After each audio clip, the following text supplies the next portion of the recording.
Life is a game of wants and desires. It's a game that never really ends so long as we continue to seek. You know, from a very young age, we are always seeking something. When we were babies, we're seeking milk, or we're seeking the love of our parents or loved ones. When we're a young child, we're seeking attention and validation, things that, of course, we still seek when we get older. Then, of course, we go to school, we seek good grades, relationships, a good job, maybe a marriage and kids. And at each juncture in life, there's always something more that we can have, something that we strive toward. But then, sure enough, as soon as we get that person or that thing, we have our sights set on the next person or the next thing. And so we never really stop to really take stock of what it is that we actually have, all the blessings that we have been given, all of the abundance that has naturally accumulated in our life. Instead, we're just looking towards the future and we're chasing the next sort of satisfaction or the next thing that we believe will bring us satisfaction. But more often than not, this satisfaction only lasts for a short while. It's kind of like being in a hamster wheel. And we're the hamsters that are just running around in circles, thinking that we're making actual progress in life, when in reality, we're just running in the same spot. We're not moving anywhere. The key to true happiness, however, is in realizing that this game of life, this game of seeking and desiring, is really just that. It's an illusion. It's something that doesn't really exist, except in our minds. The true source of happiness is being able to exit that cage and to actually roam free, to not be bound by all these desires, all these attachments to different things. There's a certain beauty to not wanting, not desiring, not trying to go anywhere, not trying to become someone, just simply being. Now, take a moment to let this kind of sink in because it's almost in stark contrast to what we are taught growing up, right? We're always taught to pursue the things that will make us happy. We're taught to chase our dreams. We're taught to just do it, to go for it. And, don't get me wrong, there's some beauty to that as well, too, right? It's not all about just sitting on your palms and waiting for the world to turn in your favor. There is some action needed. There is an element. I mean, each and every single one of us has some sort of a divine message or an intuition that needs to be expressed somehow in this world. That's why some of us end up being doctors, some of us end up being lawyers, others musicians, artists, and so on, right? Not all of us can be the same thing because not all of us have that same form of expression that needs to be carried out in this world. So naturally, there is an element of desire that is necessary in this life. But when that desire becomes too much, when that desire becomes the ultimate focus of our lives, that is when it can become destructive. That is when it can actually hinder us from achieving true happiness.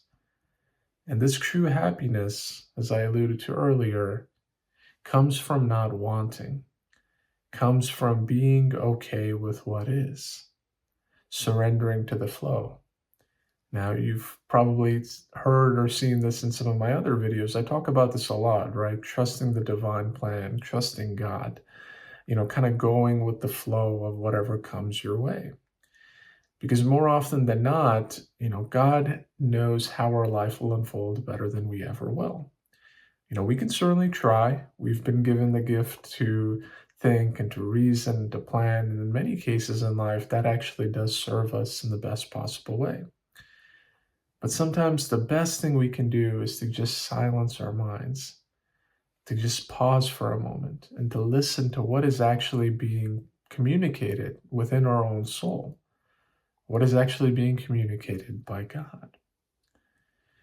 There's such a beautiful teaching, I think, in a lot of different spiritual traditions about silence, about being in the now, being in the present moment. And if you go one layer deeper than that, right? Yes, obviously there's a lot of benefits to living in the now and to being silent, but what does that actually mean? Right? Because being silent can mean, yes, you could be silent for a couple of minutes. You can meditate for 10 minutes, for example, or an hour, 2 hours, however long you'd like. But after you're done with that meditation session, are you still seeking things? Are you still desiring things? Are you still craving things? And more importantly, are you attached, right? Because it's one thing to actively work towards something, but it's another thing to be attached to it, to derive your entire sense of happiness and fulfillment from the ultimate outcome of whatever it is that you're seeking. And that's the part that I think some of us sometimes miss is we feel like we'll only be happy if we get that thing, right? If I can only just do this, right? That's You've probably heard yourself saying that. I know I've said it myself quite a few times, more than I'd like actually. And it's amazing how in so many different facets of life, um, this feeling of, well, if I just have this, things will get better. If my workload could just somehow get a little bit less, then I'll be a little bit more peaceful. If I could just have this video be like this, then I'm sure it will be a success and people will enjoy it and derive value from it, right? We're always attaching some sort of a hypothetical outcome to it. When in reality, the best thing is to just let it be, to just let it go, to not try to over engineer and overthink every single thing in your life. Work, but work with a sense of clarity, work with a sense of transparency. And by transparency, I mean your mind is so clear that you are not bogged down by worries. You are not bogged down by expectations. You are not bogged down by dreams or desires or anything that can um, interfere or disrupt the natural process of God doing his magic, God performing his will, right? That's what it truly means to be silent. To be silent so that the music of God can play through. If our minds are noisy, then we cannot actually receive those messages that are being given to us. We can't actually tap into the intuition that is just naturally flowing within our own being. I've talked a lot about how, at least recently in some of these newer videos that I'm doing, I'm really not trying to rehearse a lot of things in advance.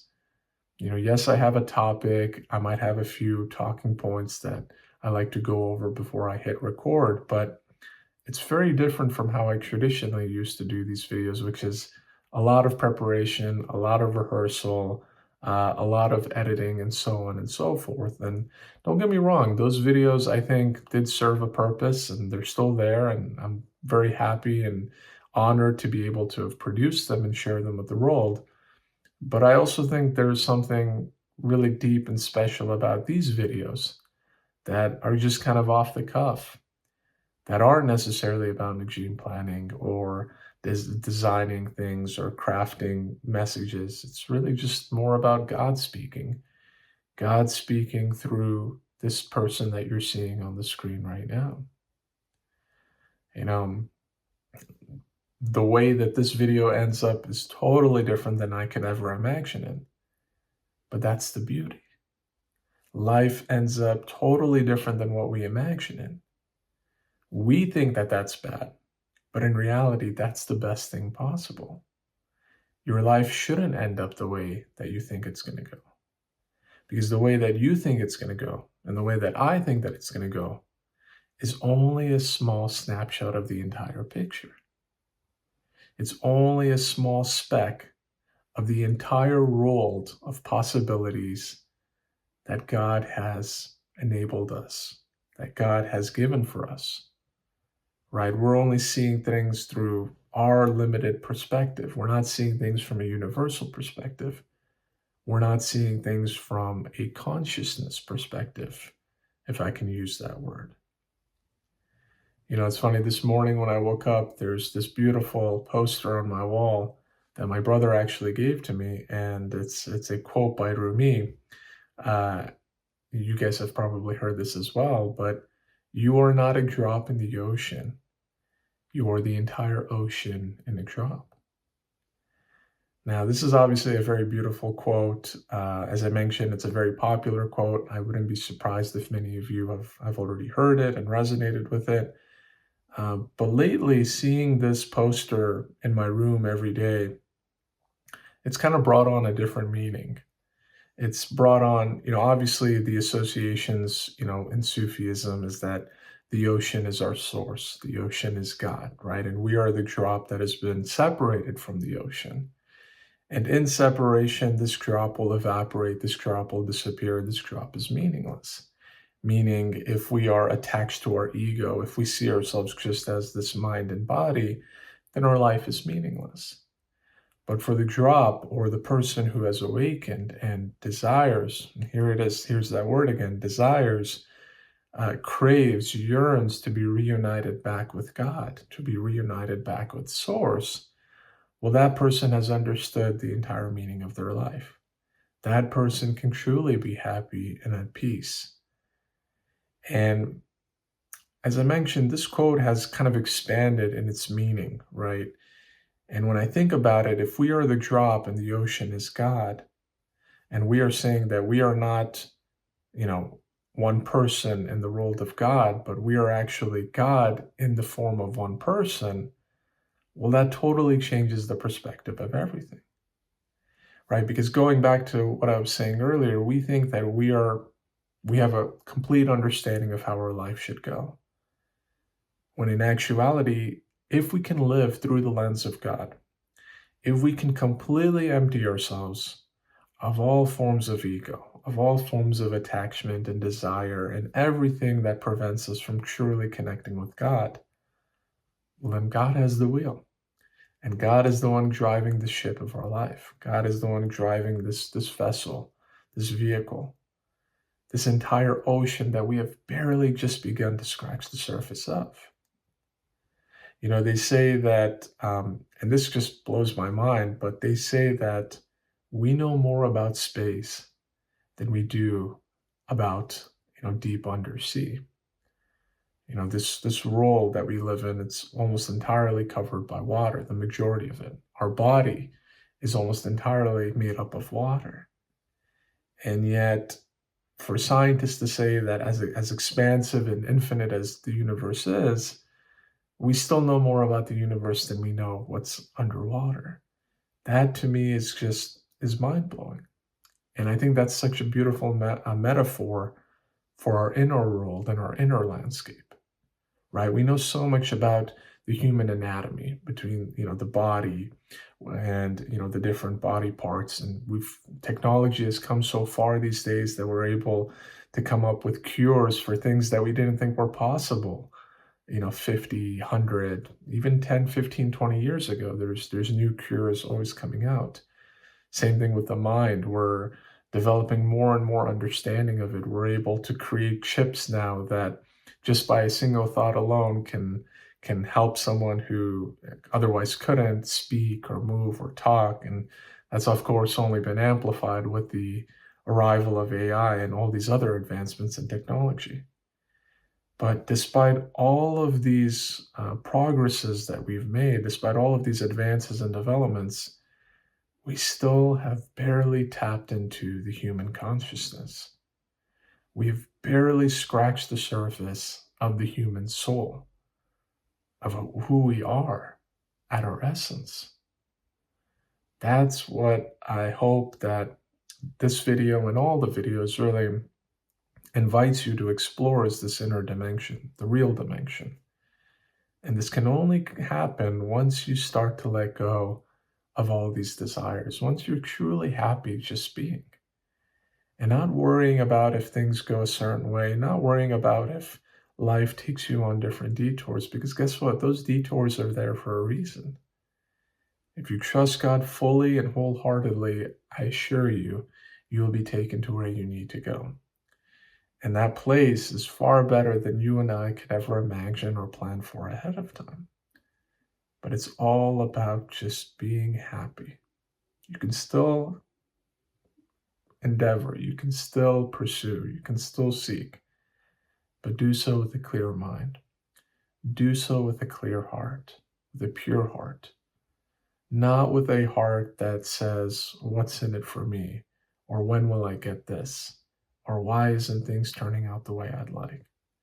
But in a heart that says, you know what, I trust God completely. Yes, I'm given a body and a mind, and I'm going to use that to the best of my abilities. But overlaying all of this is really God's divine will. And as long as I'm in alignment with that, then that's how I will truly be happy and at peace. So I hope you guys enjoyed this video. I know it covered a lot, it kind of digressed, but I hope in a way it all kind of weaved together and helped you kind of understand the bigger picture, which is, sometimes there is great joy, great happiness, and great wisdom in not wanting, not becoming, not desiring, and not seeking. Just simply be and enjoy what it is. And if you enjoyed what has been shown to you right now, then please don't hesitate to drop a like, share your thoughts, and share the video with someone someone who might be able to benefit, someone who is on that spiritual path and who maybe is seeking a lot, but maybe needs kind of that deeper perspective, that bigger perspective to make them realize that, you know what, everything's going to be okay. You just have to trust God and the rest will be taken care of. So thank you guys again for watching, and I look forward to seeing you on another one of these videos.